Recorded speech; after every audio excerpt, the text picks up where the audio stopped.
नमस्कार दोस्तों, स्वागत है आप सभी का हमारे इस YouTube चैनल बालाजी एजुकेशन में।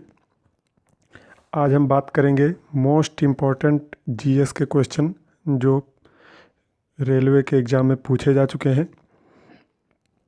तो आपको अगर ये वीडियो पसंद आता है तो लाइक कीजिए, शेयर कीजिए एंड चैनल को सब्सक्राइब कीजिए ताकि हमारे आने वाली वीडियोस की नोटिफिकेशन आपको मिलती रहे, और नोटिफिकेशन बेल को प्रेस करके नोटिफिकेशन ऑन कर लीजिए।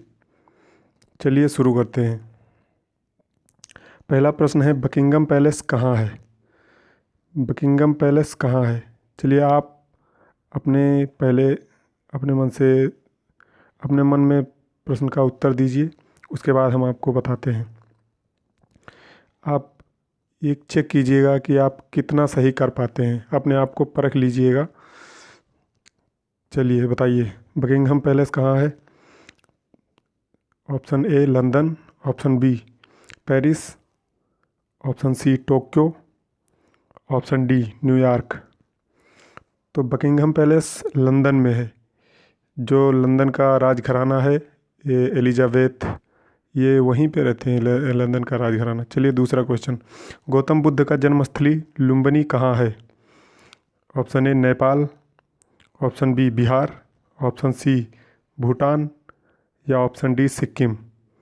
तो इसका सही आंसर हो जाएगा Nepal. Option number D right है। चलिए नेक्स्ट क्वेश्चन, ब्लड कैंसर को और किस नाम से जाना जाता है? इसमें बड़ा कन्फ्यूजन होता है, ल्यूकोपेनिया या ल्यूकेमिया, इसमें बड़ा कन्फ्यूजन होता है। चलिए बताइए, एनीमिया तो पीलिया को कहते हैं। चलिए, तो इसका राइट आंसर हो जाएगा ल्यूकेमिया। चलिए नेक्स्ट क्वेश्चन, लोकपाल और लोकायुक्त अधिनियम 2013 के अनुसार अध्यक्ष के अलावा लोकपाल में कितने सदस्य हो सकते हैं?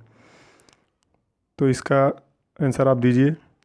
Option A 6, option B 7, option C 8 या ऑप्शन डी 9।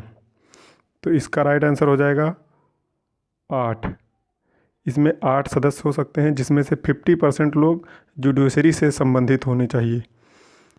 चलिए नेक्स्ट क्वेश्चन, निम्न में से कौन सा अनुच्छेद हिंदी को भारत की आधिकारिक भाषा घोषित करता है? चलिए बताइए, 343 या अनुच्छेद 1, अनुच्छेद 334, अनुच्छेद 2। तो ये अनुच्छेद 343 राइट आंसर हो जाएगा। नेक्स्ट क्वेश्चन, विख्यात पुस्तक इंडिका किसने लिखी? मेगस्थनीज या मार्को पोलो, अल मसूदी, निकितिन। तो इसका राइट आंसर हो जाएगा मेगस्थनीज। ये चंद्रगुप्त के शासनकाल में आया था, चंद्रगुप्त के दरबार में। इसने मौर्यकालीन जो इतिहास है उसने अपने पुस्तक इंडिका में लिखा है, मौर्य के बारे में। चलिए नेक्स्ट क्वेश्चन की ओर बढ़ते हैं। चरक किसके प्रसिद्ध दरबारी थे? हर्ष या चंद्रगुप्त, अशोक या कनिष्क। तो इसका राइट आंसर हो जाएगा ऑप्शन डी कनिष्क। चलिए, इनका संबंध चरक संहिता से है। इन्होंने आयुर्वेद से संबंधित एक पुस्तक लिखा है जिसका नाम चरक संहिता है। इन्होंने चरक संहिता लिखा है। चलिए, निम्न में से किस युद्ध में शेरशाह सूरी से हुमायूं को परास्त होना पड़ा? तो इसका आंसर आप लोग लगाइए। चौसा का युद्ध, खानवा का युद्ध, पानीपत की लड़ाई या थानेश्वर का युद्ध। तो इसका राइट आंसर हो जाएगा चौसा का युद्ध। ये सब आरआरबी के प्रीवियस ईयर के क्वेश्चन पेपर से मैंने लिए हैं, तो आप लोग इसे ध्यान से देखिएगा, रिपीट करके भी देख लीजिएगा। अगर स्पीड ज़्यादा हो रही है तो आप वीडियो को पॉज करके देख सकते हैं, आप कहीं पे लिख सकते हैं इसे, क्योंकि ये बहुत इम्पोर्टेंट क्वेश्चन है। नेक्स्ट क्वेश्चन, सूर्य के सबसे नज़दीक ग्रह कौन सा है? सूर्य के सबसे नज़दीक ग्रह कौन सा है? शनि, बृहस्पति, मंगल या बुध। तो सूर्य के सबसे नज़दीक ग्रह हो जाएगा बुध। ऑप्शन नंबर डी राइट हो जाएगा। बुध फिर उसके बाद शुक्र, फिर उसके बाद पृथ्वी, फिर उसके बाद मंगल, फिर उसके बाद बृहस्पति, फिर उसके बाद शनि, फिर उसके बाद अरुण और फिर उसके बाद वरुण। इसी क्रम में बढ़ते हुए दूरी के साथ सभी हैं। सबसे गर्म ग्रह हो जाएगा शुक्र, क्योंकि यहाँ पे कार्बन डाइऑक्साइड की मात्रा बहुत ज़्यादा है। अभी हाल ही में यहाँ पे फास्फीन गैस देखने को मिला है, तो इसलिए बहुत चर्चा में रहा है, इसे आप ध्यान रखिएगा। बुध ग्रह, ये शुक्र ग्रह पे फास्फीन गैस देखने को मिला है, तो आप शुक्र को ध्यान में रखिएगा। करंट के हिसाब से भी थोड़ा इम्पोर्टेंट हो जाता है, और ऐसे तो है ही। चलिए next question. Journalism of courage किसकी विज्ञापन लाइन है? किस पत्रिका की लाइन है, किस न्यूज़पेपर की लाइन है journalism of courage? The Hindu, Indian express, Deccan Herald या मिंट? तो इसका राइट आंसर हो जाएगा Indian express. The Indian express की ये टैग लाइन है, विज्ञापन लाइन है। चलिए नेक्स्ट क्वेश्चन की ओर बढ़ते हैं। टिहरी हाइड्रो पावर कॉम्प्लेक्स निम्न में से किस नदी पर स्थित है? अलकनंदा, भागीरथी, धौलीगंगा, मंदाकिनी? तो इसका राइट आंसर हो जाएगा भागीरथी। ऑप्शन नंबर डी हो जाएगा भागीरथी। चलिए नेक्स्ट क्वेश्चन की ओर बढ़ते हैं। भारत में बैंकिंग सेक्टर किसके द्वारा नियंत्रित होता है? रिजर्व बैंक ऑफ इंडिया, केंद्रीय वित्त आयोग या केंद्रीय वित्त मंत्रालय या ऑप्शन डी केंद्रीय वाणिज्य मंत्रालय? तो इसका राइट आंसर हो जाएगा ऑप्शन नंबर ए, पहला ही आंसर सही हो जाएगा। आरबीआई के द्वारा ही सभी बैंकिंग सेक्टर जो है निर्देशित होते हैं। चलिए नेक्स्ट क्वेश्चन की ओर बढ़ते हैं। राष्ट्रगीत के रचयिता कौन है? D N Tagore, Bankim Chandra Chatterjee, Rabindranath Tagore, Sharmila Tagore? बहुत से लोग कंफ्यूज हो जाएंगे राष्ट्रगीत और राष्ट्रगान में। जो रविंद्रनाथ टैगोर हैं, ये जो रविंद्रनाथ टैगोर हैं, इन्होंने तो लिखा है राष्ट्रगीत, ये राष्ट्रगान लिखा है इन्होंने। राष्ट्रगीत के रचयिता जो हैं, ये राष्ट्रगीत के रचयिता बंकिम चंद्र चटर्जी हैं। इनका एक उपन्यास है आनंद मठ, उसमें से लिया गया है ये। 24 नवंबर 1950 को राष्ट्रगीत के रूप में इसे स्वीकार किया गया। वंदे मातरम जो कि है राष्ट्रगीत, और राष्ट्रगान है जनगण मन अधिनायक, उसे रविंद्रनाथ टैगोर ने लिखा है। सबसे पहले वो 1911 में गाया गया था इलाहाबाद अधिवेशन में, जब इंग्लैंड के राजा जॉर्ज फिफ्थ आए हुए थे भारत, तब गाया गया था। चलिए आगे बढ़ते हैं। निम्न में से किसे वॉइस बॉक्स ध्वनि थैली कहा जाता है?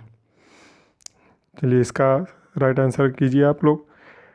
ट्रेकिया, फेरिंक्स, एपिग्लोटिक या लिरिक्स?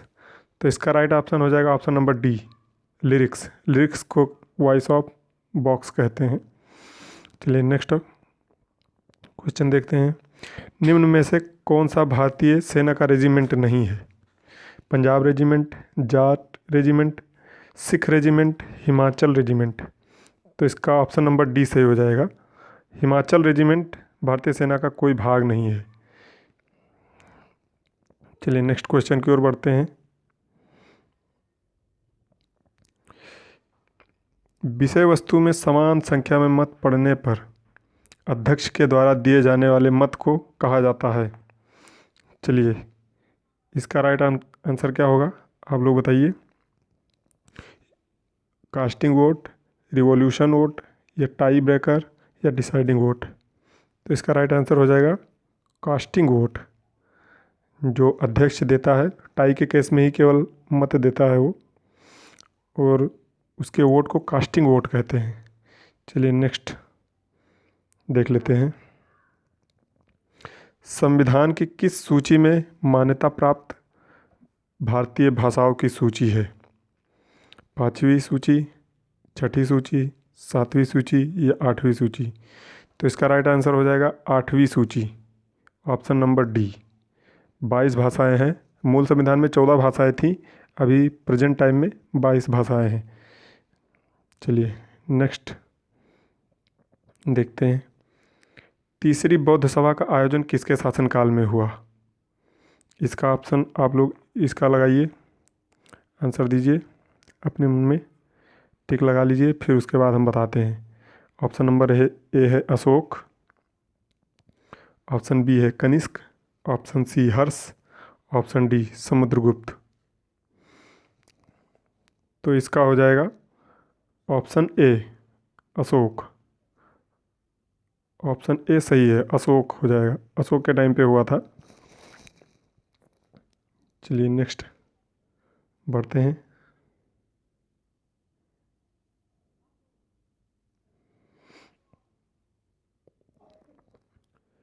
भारत का नेपोलियन किसे कहा जाता है? नेक्स्ट क्वेश्चन है, भारत का नेपोलियन किसे कहा जाता है? चंद्रगुप्त, समुद्रगुप्त, अशोक या सिकंदर? तो इसका राइट आंसर हो जाएगा बी। इसका राइट आंसर हो जाएगा बी, समुद्रगुप्त को कहते हैं। चलिए नेक्स्ट। उस नदी का नाम बताएं जो पश्चिमी घाट से शुरू नहीं होती है। पश्चिमी घाट से शुरू कौन सी नदी नहीं होती है? ऑप्शन नंबर ए है कावेरी, बी वैगई, सी बराक और डी गोदावरी। तो इसका राइट आंसर हो जाएगा बराक नदी। बराक नदी पश्चिमी घाट से शुरू नहीं होती है। वैगई नदी के किनारे जो मदुरई शहर है, जिसे मंदिरों का शहर भी कहते हैं, वैगई नदी के किनारे ही स्थित है। कावेरी को दक्षिण भारत की गंगा कहते हैं, ये भी ध्यान रखिएगा। ये बराक नदी जो है ये आसाम की नदी है, दक्षिणी आसाम की है। चलिए नेक्स्ट क्वेश्चन की ओर बढ़ते हैं। संयुक्त राष्ट्र महासभा यूएन जनरल असेंबली का अध्यक्ष बनने वाले प्रथम भारतीय का नाम क्या है? चलिए बताइए। नटवर सिंह, वीके कृष्ण मेनन, श्रीमती विजयलक्ष्मी पंडित, रोमेश भंडारी। तो इसका राइट आंसर हो जाएगा श्रीमती विजयलक्ष्मी पंडित, ऑप्शन नंबर सी, ये सही है। चलिए नेक्स्ट क्वेश्चन की ओर बढ़ते हैं। 93वें संविधान संशोधन द्वारा निम्नलिखित किस अधिकार को मौलिक अधिकारों में शामिल किया गया? चलिए, संवैधानिक संशोधन का अधिकार, या 6 से 14 वर्ष के बच्चों को अनिवार्य और निःशुल्क शिक्षा का अधिकार, या समानता का अधिकार, धार्मिक स्वतंत्रता का अधिकार? तो इसका राइट आंसर हो जाएगा समानता का अधिकार। 93वें संविधान संशोधन द्वारा समानता का अधिकार शामिल किया गया था। चलिए, कानून का नियम का क्या अर्थ है? कानून का नियम का अर्थ क्या है? ऑप्शन ए, कानून की दृष्टि में सभी व्यक्ति समान हैं, सभी असमान रूपों के साथ समानता के व्यवहार, कानून के अनुसार कार्य करना, राज की दानवीरता को समान रूप से वितरित करना।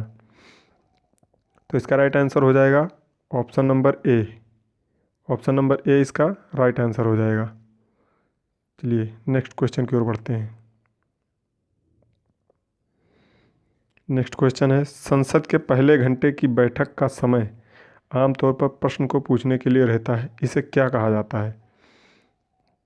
कोरम, प्रश्नकाल, ध्यानार्थ या सुबह का सत्र? तो इसका राइट आंसर हो जाएगा प्रश्नकाल। प्रश्नकाल कहते हैं क्वेश्चन आवर, और दोपहर के टाइम को 0 आवर कहते हैं, शून्यकाल कहते हैं। अब ये हाल ही में बहुत चर्चा में रहा है, इसलिए इसे ध्यान रखिएगा। चलिए नेक्स्ट क्वेश्चन की ओर बढ़ते हैं। निम्न में से कौन सा भारत के प्रधानमंत्री का आधिकारिक निवास है? सफदरगंज रोड, 10 जनपथ, या 1 अकबर रोड, या 7 रेस कोर्स रोड? तो इसका राइट आंसर हो जाएगा 7 race course road, option number D सही है। चलिए आज के लिए इतना ही, इसका ये आंसर सही हो जाएगा 7 रेस कोर्स रोड। तो अगर आपको ये वीडियो अच्छा लगा हो तो लाइक कीजिए, अपने मित्रों के साथ शेयर कीजिए, और आपको अगर कोई अन्य जानकारी हो, अगर जाननी हो तो कमेंट कीजिए, और चैनल को सब्सक्राइब कीजिए, बेल आइकन को प्रेस कर लीजिए, ताकि आने वाली हमारी नई वीडियोस जो भी हैं आप तक आसानी से पहुंचती रहें। जय हिंद।